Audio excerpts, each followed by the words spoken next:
Okay, now I've started the recording. I forgot to start it a minute ago. So, um,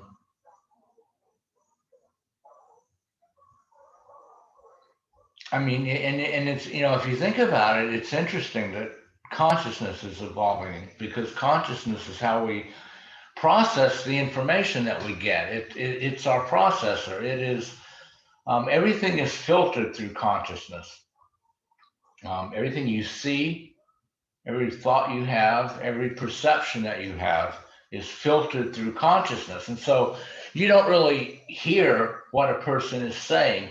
You hear what you think about what that person is saying. And that, so we all process through this egoic consciousness.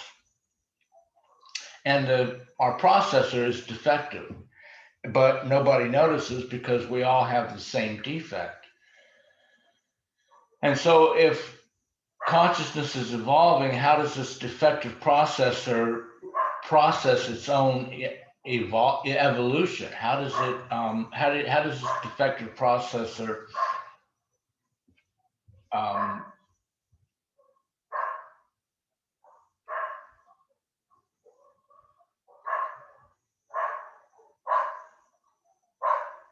deal with um, it's seeing itself? And what's happened is every once in a while somebody comes along who sees through the defect and stops processing through the defect, and then they try to share that with other people, and at first nobody understands what they're talking about, but as more and more people go through this and begin to share it more and more, we find that um, it's becoming more widespread because we're all one consciousness. It's not even um, accurate to say that we're all connected because that still implies individual consciousness, and then we're somehow picking up on each other's brainwaves or something, and so we're connected. It's really the case that there is only one consciousness, and pretending to be 7 billion individual consciousnesses. And in the way that so whenever enough people begin to look at life through this new way of seeing, this new consciousness, this non-egoic consciousness. It's like leaven in bread. One bit of leaven will leaven the whole loaf. So if you don't have to have everyone seeing this, but if enough people see it, it begins to become widespread through the collective, the human race. And so one of the things that we're doing this class for is it's not so much a class of instruction of trying to give knowledge, and hence why I don't want to get into like giving a sermon. It's not about giving knowledge or information. It's about helping everyone to get to this shift in consciousness, to get to this new consciousness that comes from the standpoint of seeing that we are all one, that it's one consciousness. Because as soon as you um, um, see from oneness, then you're no longer differentiating between you and everybody else in your life, as well as every other thing, every other object, so that you're not building that fence of contracted energy around yourself, which is basically suffering. It's the definition of suffering. The ego is not an entity or like a part of your personality or some sort of psychological abstraction. The ego is actually an activity. It's a thing. It's a transitive verb. It's a doing. It does something. What it does is it separates. It makes different. It puts a fence around you, an energetic contraction. And it does that through comparison, through making things wrong, judgment, blame. And it's actually, and that's where all suffering comes from. And that is the opposite of bliss consciousness, which is one of the things I like to talk about with my clients, my private clients. Bliss consciousness is the idea that you are always in perfect bliss, whether you know it or not. And the reason for that is that this egoic mind is not you. It's something that you have, but it is not you. You are that which has this egoic mind. So bliss consciousness does not know about past and future. It is only and always in the present moment. The egoic mind is what lives in past and future. And what the egoic mind is doing is it is always comparing what it has, or some person, some situation, some object, to making it wrong by finding it to compare unfavorably to something else, the way things used to be, or a hope for improvement. So when you're talking about comparing the way things are now to the way things used to be, right away you're in the past. So that's the egoic mind. You're in the past. You're in the world of the ego. Or you're comparing it to how it could be better. Now you're in the future. You're in a hoped for future. And also, which doesn't exist, and as well as the past does not exist. All that exists is right now. And all that actually exists. No one can touch the past or touch the future. And so bliss consciousness is bliss consciousness because it's not comparing what is to what was or to what will be. It only compares what is to itself. And as far as bliss consciousness knows, everything is great, couldn't be better, couldn't be, there's no sense of imperfection because it is only ever comparing now to now, what you have to what you have. It compares the thing to itself.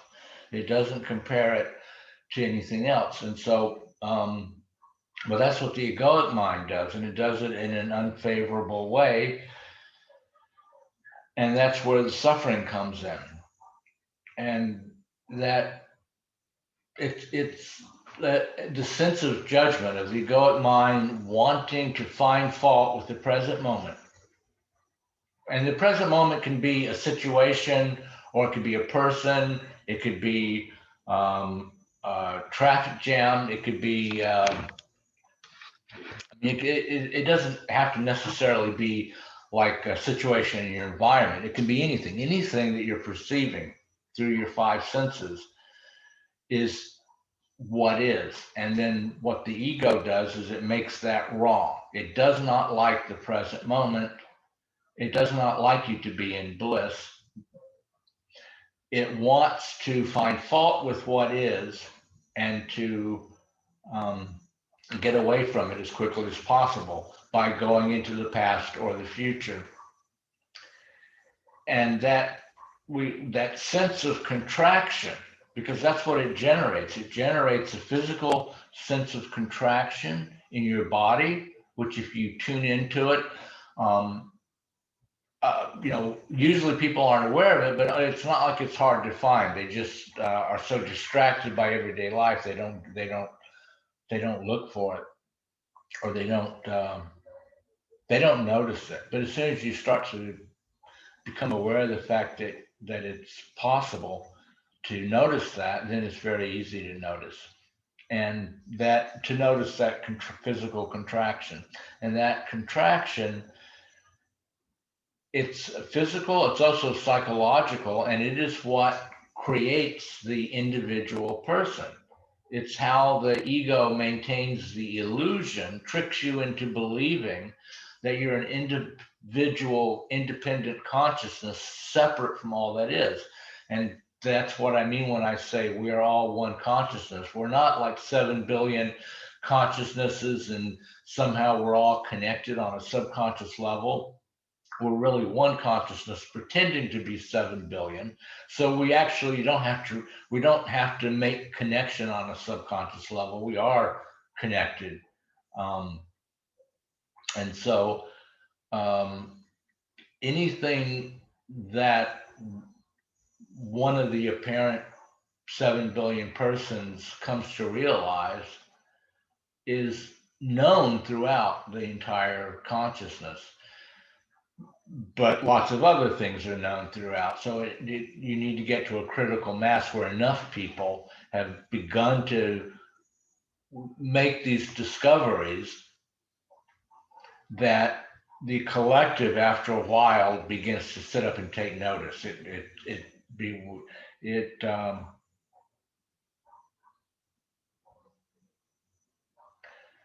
It's probably similar to how eventually all people everywhere realized that, dogs and cats are cool. All people everywhere realized you could start a fire. And there's even a very old text which talks about um, hatha yoga being developed because people were not grounded in their bodies. This is like thousands and thousands, maybe even millions of years ago. So they developed hatha yoga to get people grounded in their bodies, like physically more in their bodies, and it only a handful of people actually did it, but it was enough to get the entire population more grounded in their bodies, because one drop of yeast leavens the whole loaf. So we want to um,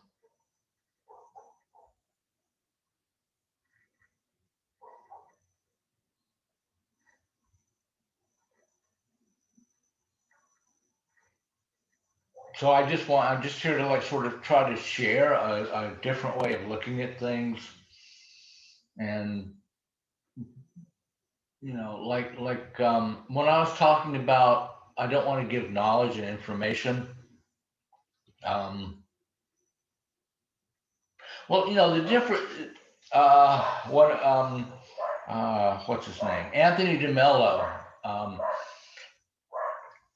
um,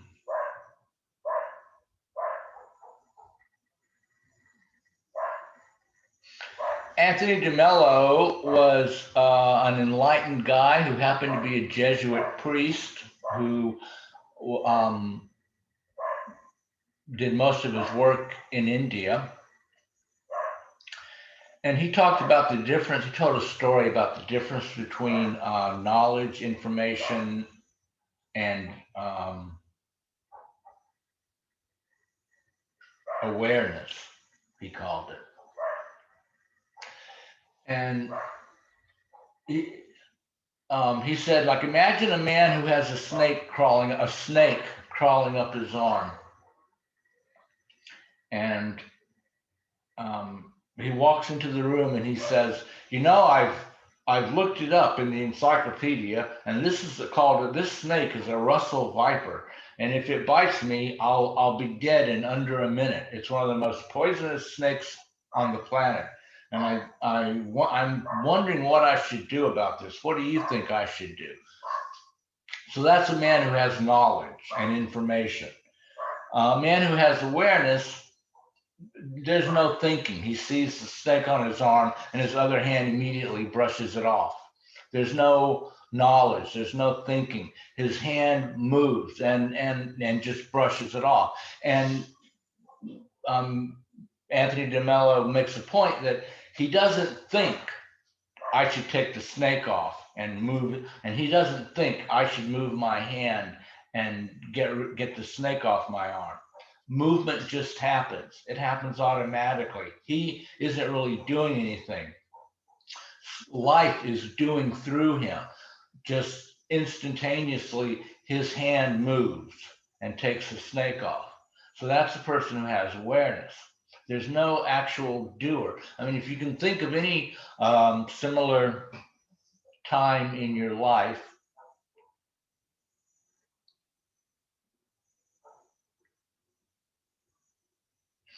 when you've sort of like responded automatically and you didn't really have to think about it, like action, movement, doing simply happened and it was like you weren't even there.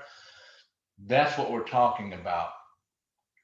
Sometimes it, like I will be talking to people and I also like I know what they're saying, but I have a strong intuition. So in addition to knowing hearing the words, I also hear the intent behind the words, the meaning behind the words, where the words are coming from.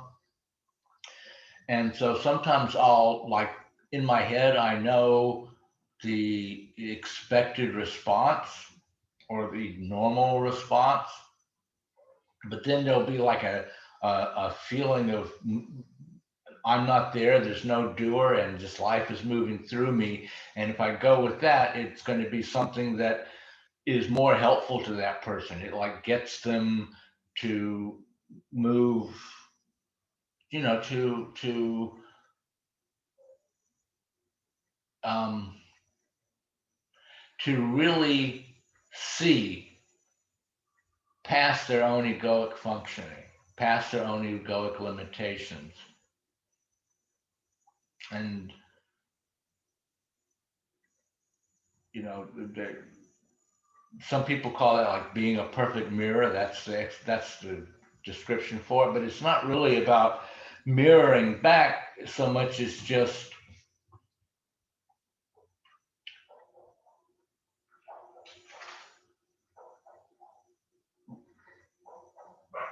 allowing the same doingness from life that would make my hand brush away a snake make me say the right thing in the right way for that particular person, that particular situation, um, so that it gets, so that it's the most helpful for them.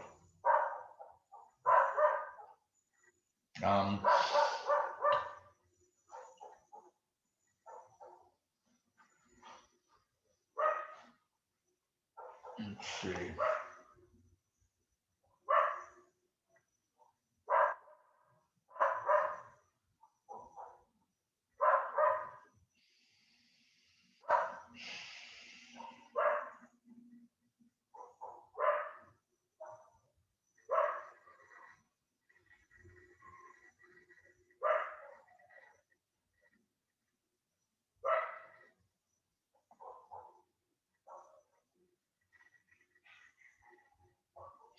Um, I've got just some housekeeping stuff. I've got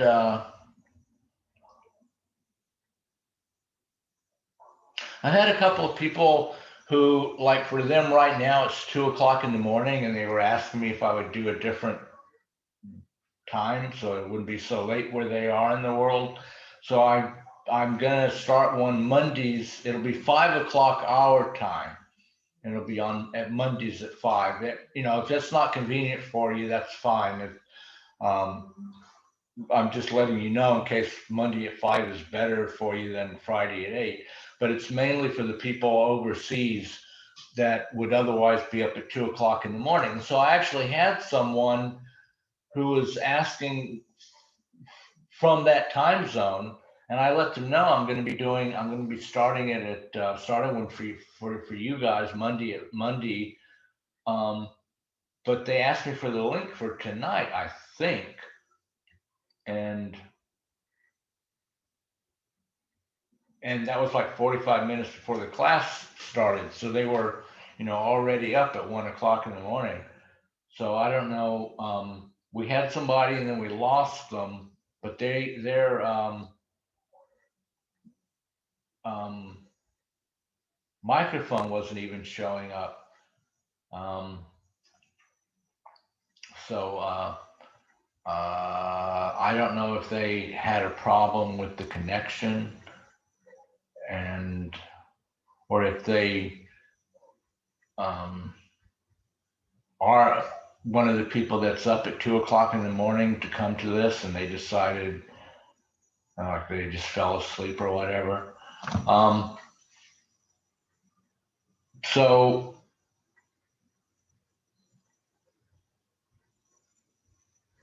I don't like to get into this whole kill your ego thing. I think it's a mistake to make the egoic mind the enemy, and like we're gonna, like we have to overcome it. Because anything that you struggle against, you just give more power to. And so um, that's not the point of all of this.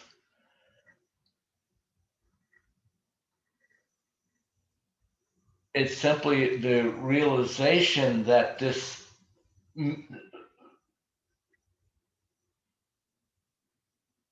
sense of separation, which is like you are awareness, which is totally expansive joy, one with everything. There's no contracted energy. There's simply joyful, open, expanded energy, and that is you. That is who you are, at one with the absolute, at one with all of existence. And then, because you want to experience duality, you put a veil over that, a veneer of separations, the separating, and separative consciousness, which which puts you at war with everything and everyone else. And not, it doesn't necessarily mean you're in active disagreement, but frequently we all are. But just the sense of it's not right. This off pushing away what isn't right, which turns out to be everything but us. And so we're constantly projecting all of our disquiet and unhappiness onto any available target, as long as it's not ourselves. And then even when it's ourselves, it's an unfounded projection. When when it's other people, that's where blame and judgment come from. When it's ourselves, that's where sickness and disease come from. And it's all about wanting to be contracted and not at ease. It's like being unsatisfied and ill at ease. That's the hallmark of human existence. It's like things are not quite right. So you could look at it as like uh, the Buddhist term of dukkha, which just means unsatisfactoriness. The Christian term of sin, which just means missing the mark, not quite right. You almost got the bullseye, but not quite.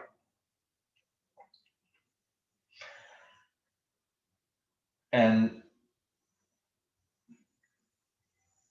so rather than focusing on what's wrong with the ego, I like to just focus on the awareness, the expanded, energetically expanded awareness of joy prior to the ego. And then by focusing on that,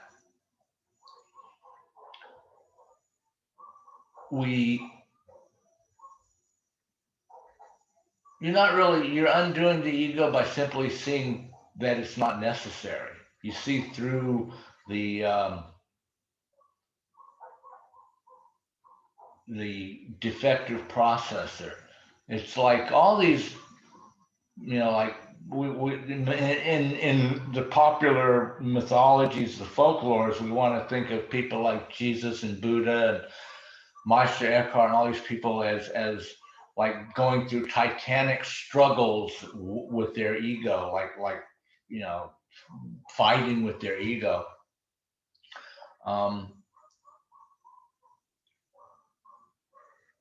But really, the Buddha fought with Maya, which is illusion, and Eckhart Tolle fell asleep and woke up changed. They don't really fight get involved in this titanic war with their ego. It's more like simply no longer believing in the necessity of seeing that way, seeing through that processor, that defective processor. So I like to focus on the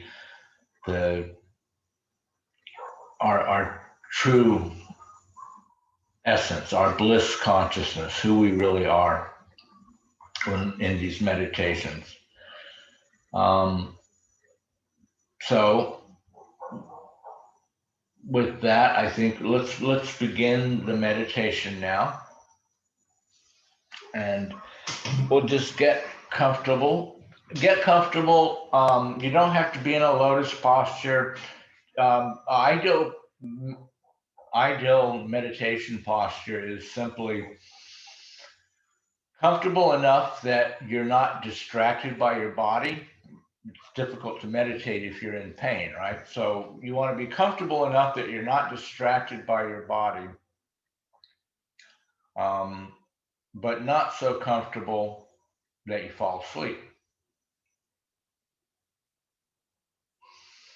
So we want to be relaxed, eyes closed, feet flat on the floor is best.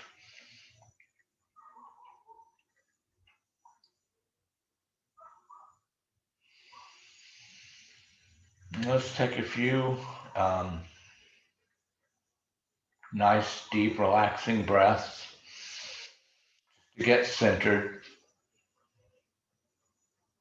And we go into our space, just go into your body.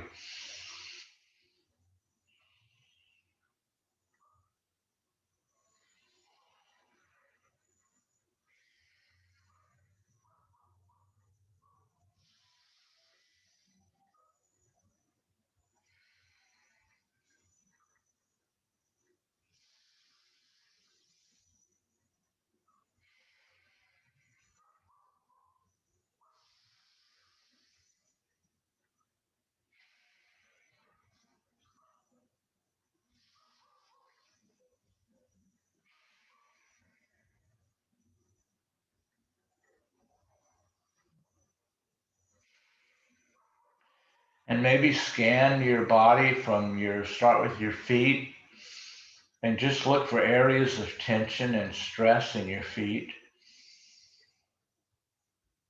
And if you feel any tension or stress, simply relax it. Sometimes you might have to like move your foot around.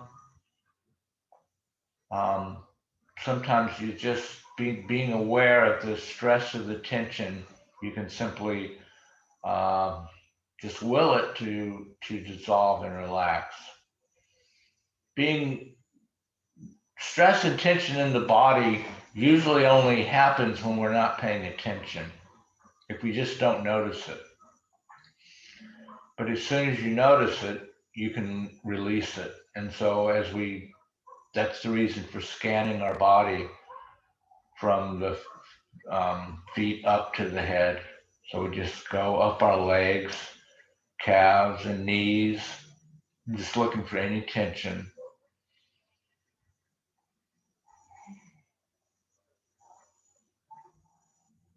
And relaxing and releasing the tension.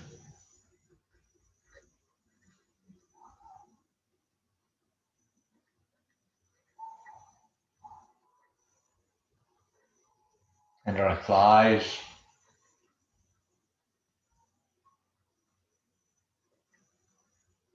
and buttocks, stomach.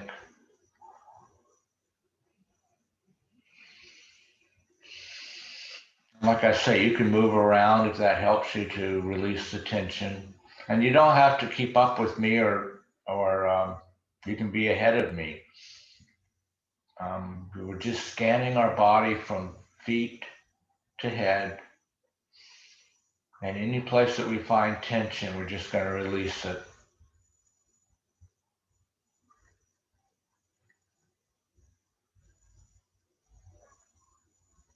Chest, shoulders, arms,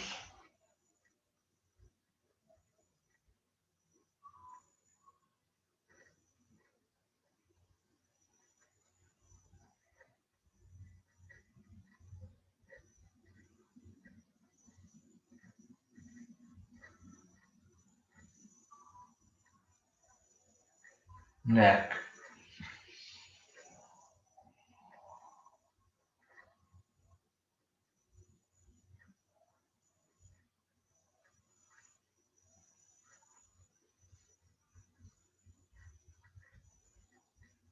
head, face. Don't forget your face, jaw muscles, lips. A lot of people carry a lot of tension around the face.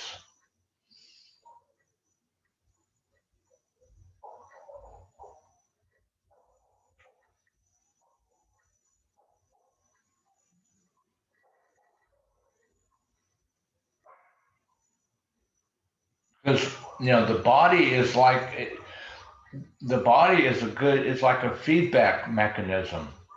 Any place where your egoic mind is resisting what is, finding something wrong with what is, you're not in bliss consciousness, you're in egoic fault finding consciousness. That shows up as tension and stress in the body. That's how it shows up.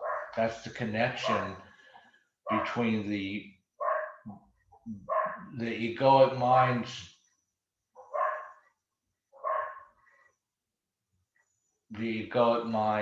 desire to be separated, and separating. It feels itself to be separate. It has an attitude, a separative attitude, so it always wants to maintain the separation. And it's separating, so it's always engaged in the activity of separating.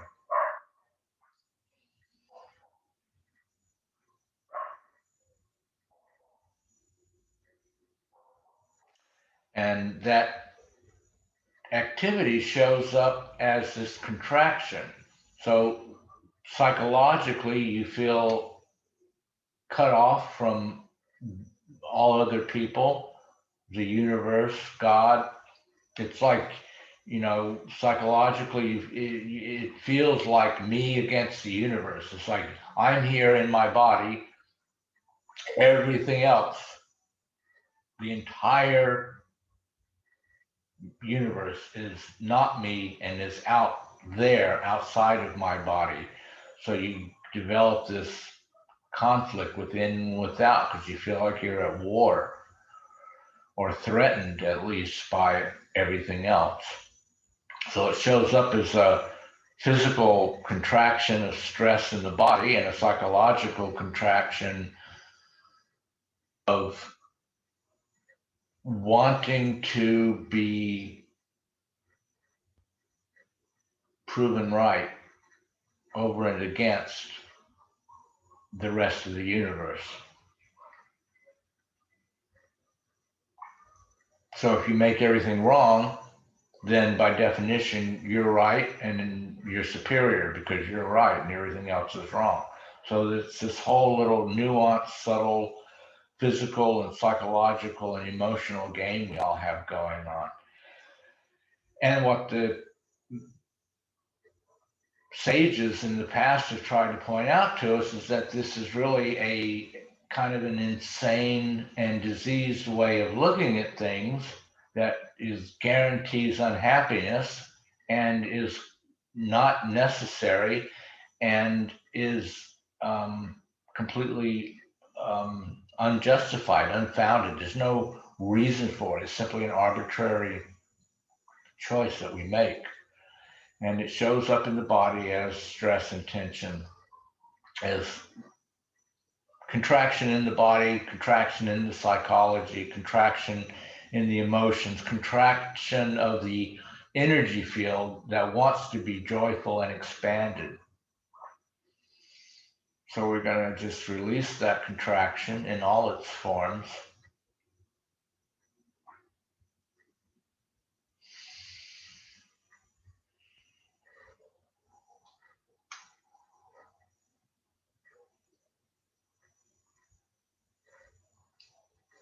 and allow the joyful expansion of our true essence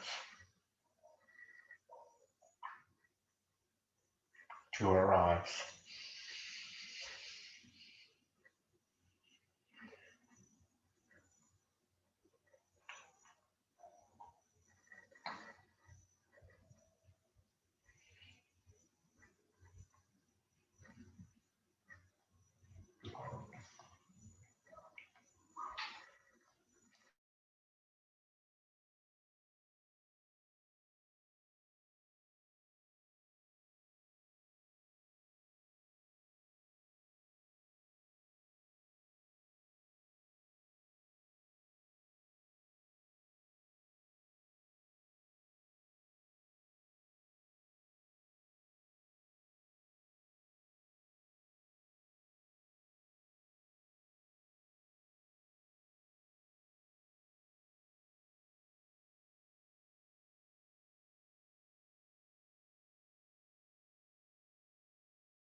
So I think it was 2 weeks ago, we did a meditation, allow everything to be as it is.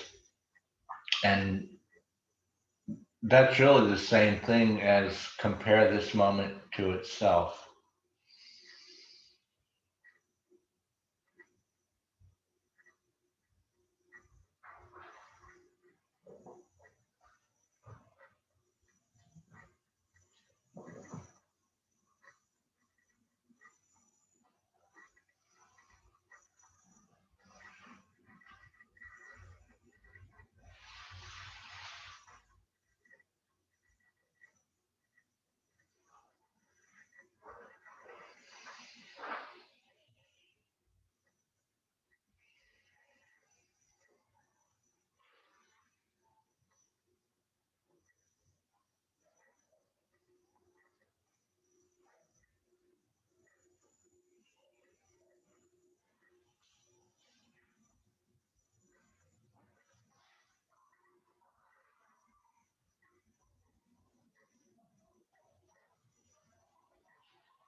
So the evolution of consciousness isn't about making the ego better, because that's the ego is what's trying to make the ego better. And the ego is what's comparing. And so it's not about like comparing yourself as you are versus you as some sort of perfect, imagined perfect, perfectly calm, steady being. It's simply accepting and being yourself as you are now, giving up the comparisons to some hoped for future state.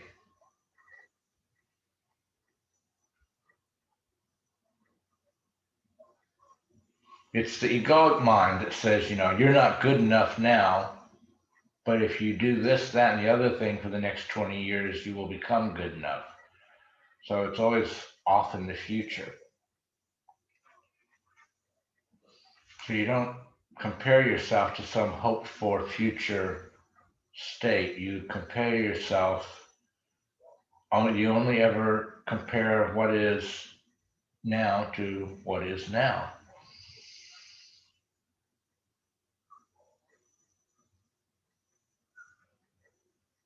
and being here now, comparing only what is now to what is now, gets you out of that egoic stress and allows your true self, your true awareness to arise.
Okay, let's come back into our bodies.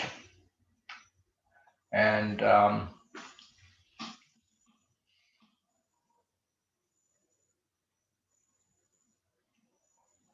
you want to ask a question, you can unmute yourself.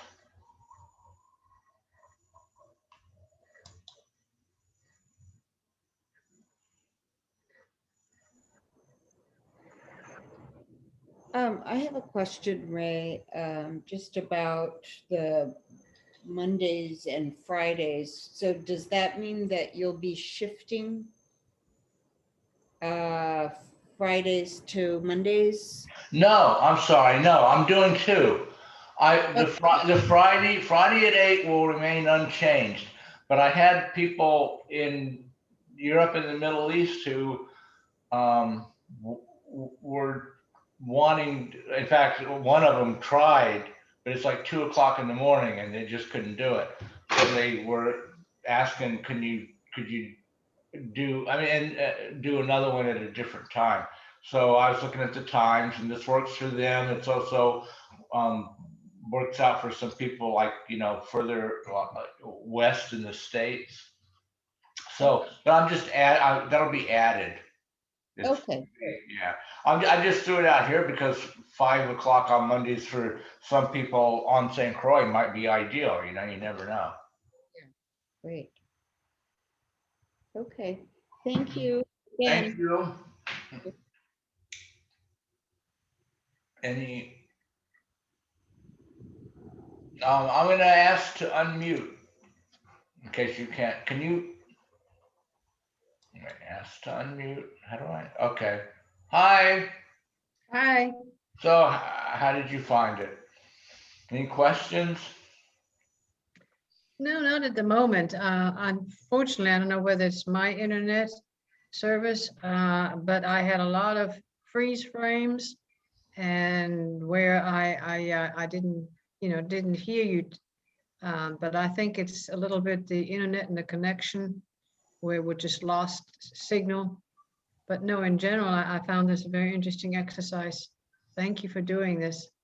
Oh, thank you. It's my pleasure. Right. Yeah, the internet was a little shaky tonight. Yeah, a little sketchy, wasn't it? Okay, so it's not just me. Yeah. But it hasn't been in the past, so it's just kind of St. Croix. St. Croix. Yeah. Yeah. Thank you. Good Thank night. you. Thank you. Good night. Namaste. Thank you. Very much. Namaste. Take care. Have a good weekend. You too. Goodbye. Bye.